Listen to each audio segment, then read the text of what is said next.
Would you like to know how to work on strength and mobility at the same time? It's actually really, really easy. And I encourage everyone to try this technique because it's really simple to do, even just in the process of warming up.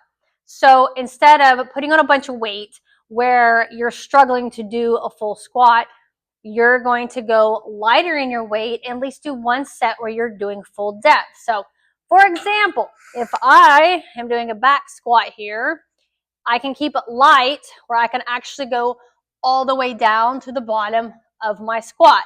Now, if I get really heavy, I would not be able to go that deep. So the trick would be to get one set in of 5 or 10, getting that full range of motion. Then I can put the weight on, and then of course you're gonna be struggling. You might just hit your 90 degrees. That's fine. That way though, you've got that full range of motion.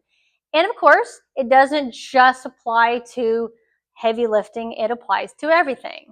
Working on, let's say, just some shoulder extension, same concept here. I can get a really heavy band where I start out with a ton of resistance on it. So then by the time I've pulled through, I might end up here. I guess fine if you're just wanting to build strength through that range of motion because it's not going to carry over to the additional range of motion. What I like to do is to start where my end range of motion is. Then I step back until I get some resistance. That is where I'm going to start. Now, yes, I don't get as much as far as resistance at the beginning, but the beginning is rarely where we are the weakest. We're always weakest at the end range of motion. So now I'm getting some strength when I pull back here. And by doing that, I'm also working on some mobility because if I'm just working through here, I'm not stretching anything. But if I start getting my arm behind my back, I'm going to start stretching out those muscles on the front of the shoulder.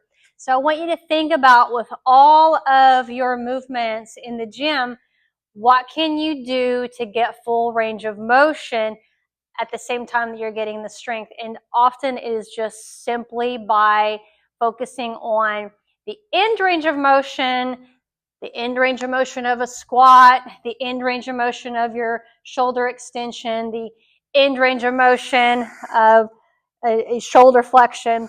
That's where you're going to be the weakest and where you need the most mobility. So go lighter, focus on that range of motion. And then after that, if you want to put a ton of weight on and do your shoulder flexion for your front raises for your muscles to look great, then do that.